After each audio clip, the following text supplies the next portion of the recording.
ये जिस दिन से ये लोग यहाँ बैठे हैं, प्रशासन लगातार इनके हौसले को तोड़ रही है। और सबसे शर्म की बात तो ये है कि ऐसे माहौल में कि रात जो बारिश थी, बहुत भीषण तरीके से बारिश और सब कुछ भीगा हुआ, हम सब लोग ऐसे ही बारिश में रात भर भीगते रहे, लेकिन प्रशासन की कोई आँख नहीं खुली अब तक।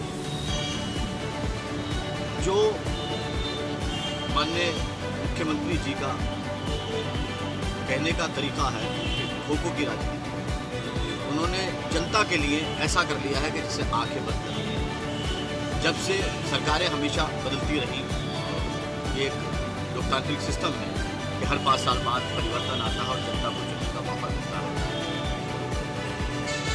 इस सरकार ने इस देश को तोड़ कर डाल दिया और हम सब लोगों के जिस तरीके अलाप और यहाँ पूरे शहर में जगह जगह तहसीलों में यहाँ पर कोई अलाप का प्रबंध करा कमेटी ने। पहले के अधिकारी ऐसे होते थे कि युवाओं में, छात्रों में वो अपना भविष्य ढूंढते थे, अपना बीता हुआ वक्त सब देखते थे। लेकिन योगी सरकार के इतने घटिया अधिकारी कि जिनको चंद कदम पर जिलाधिकारी महोदय बैठे हैं, एसपी साहब बैठे हैं, किसी अधिकारी की अभी तक आंख नहीं खुली है कि नौजवान अपनी न्याय की मांग उठाने के लिए यहाँ किस तरह से पार्क में बैठे हैं खुले। ये तो पंडाल बाद में लगा है, पंडाल लगने के बाद में भी सब देखिए आप कैसा अब तक कैसा पानी का मंजर है, लेकिन उनको कोई आवाम से मोहब्बत नहीं है, कोई आवाम के लिए उनको सोचना नहीं है। और हम इस बात की धिक्कार देते हैं कि कम से कम उनकी इंसानियत जागना चाहिए कि चंद कदम पर नौजवान यहाँ पर युवा अपने घर छोड़ के, अपने सुकून के बेड छोड़ने के बाद यहाँ बैठे हुए हैं न्याय की मांग करने के लिए। वो भी ऐसे इंसान के लिए कि जिसने रामपुर के अंदर शिक्षा का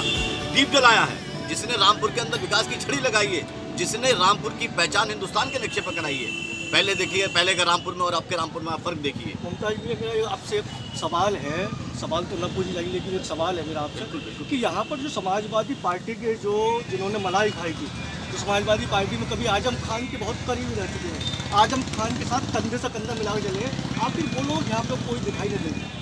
देखिए, संघर्ष करने वालों की एक अलग भूमिका होती है, उनकी अलग पहचान होती है। समाज में हर इंसान संघर्ष करने के लिए पैदा नहीं हुआ है। समाज को आईना दिखाने का एक प्रारूप जो है वो संघर्ष है। कहते हैं कि जिंदा मिसाल जो है वो आपकी संघर्ष से वो होती है। आज हमारे इन क्रांतिकारी साथियों को ना तो कोई थकान है, ना कोई घबराहट है, ना कोई किसी चीज़ का डर है। यहाँ प्रशासन ने जिस तरह से हौसले तोड़ने की कोशिश की, जिस तरह से बारिश ने अपना कहर ढाया, लेकिन इनके हौसले में आप देखिए चेहरों से कोई थकान और कोई डर नहीं है लोगों। मेरा कहने का मतलब एक ये है कि हर इंसान जिंदा दिली लेके पैदा नहीं होता है। राजनीति का मतलब है जिंदा दिली, संघर्ष से राजनीति की पहचान होती है। ये तो हमारे बड़े नेताओं को सोचना है, ये तो समाज को सोचना है, जिसने जो समाज को दिया है, जो किया है, उनके साथ कैसा बर्ताव होना है। यहाँ पर कुछ लोग तभी मुँह से कह रहे हैं, तभी जुबानों से कह रहे हैं कि यहाँ पर जो बैठे हैं ये ड्रामा कर रहे हैं, और जो यहाँ पर मतलब समाजवादी के लोग ही कह रहे हैं। लेकिन मेरा खुद का मानना, जिस तरीके से जो मैंने रात का मंजर देखा था, यहाँ पे आप लाइव थे, जो मैंने मंजर देखा कि वाकई में कहना आसान होता है, लेकिन जिस तरीके से जो साथी लोग यहाँ बैठे हैं, ये इस इबरत को सिर्फ खुदा ही देख सकता है। तो यहाँ पे आप क्या करना चाहेंगे? बारिश से पहले मैं घर पे था, लेकिन जब बारिश शुरू हुई तो मुझसे रहा नहीं गया, मैं इन लोगों के साथ आके यहाँ बैठा। मेरी बहुत तबीयत खराब थी, मैं दवाई खाकर लेटा था, लेकिन चैन सुकून नहीं मिला, मुझे यहाँ आके बैठना पड़ा। जब तक बारिश रही मैं इन लोगों के साथ यहाँ बैठा रहा। मेरा कहने का मतलब सिर्फ इतना है कि ये समाज को और दुनिया को सोचना है कि जिंदा दिल लोग कौन है। आज राजनीति का स्तर बहुत गिर गया है। लोगों को सिर्फ एक सोच चाहिए होती है कि बड़े ठेके मिल जाए, बड़े काम मिल जाए। समाज सेवा कहाँ चली गई है?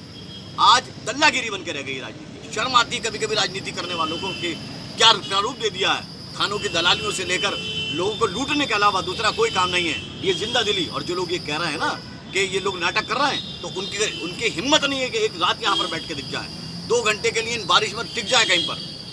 वो इस समाज के और इस दुनिया के बिल्कुल घटिया और कमजोर लोग हैं जो ये बात कह रहे हैं। उन्होंने संघर्ष कभी देखा नहीं है, उन्होंने दल्लागिरी, उन्हें सिर्फ क्या है कि उन्होंने पैसा कमाते हुए ठेकेदारों को देखा, वो ठेकेदार बनना चाहते हैं। लेकिन इसमें के जिंदा दिल लोग नेता बनना चाहते हो, इस समाज के अपने आईना दिखाना चाहते हैं समाज को कि हर बुराई के लिए आपको लड़ना पड़ेगा, जब हक के लिए। आप देखिए किसानों ने कैसे सरकार को झुकाया, आप देखिए इस सरकार ने किसानों से लेकर, छात्रों से लेकर, युवाओं से लेकर, नौजवानों से लेकर सबको बर्बाद करके डाल दिया है। उसका सामना करने के लिए कहीं से तो चिंगारी उठेगी। अभी आपने कहा कि रामपुर के समाजवादी लोग यहाँ पर नहीं। आपको मालूम है, एक तो आचार संहिता लग चुकी है, दूसरी बात ये रामपुर शहर आजम खां साहब के लिए दिलों में बसता है। हर गरीब आवाम के दिल में आजम खां बसते हैं।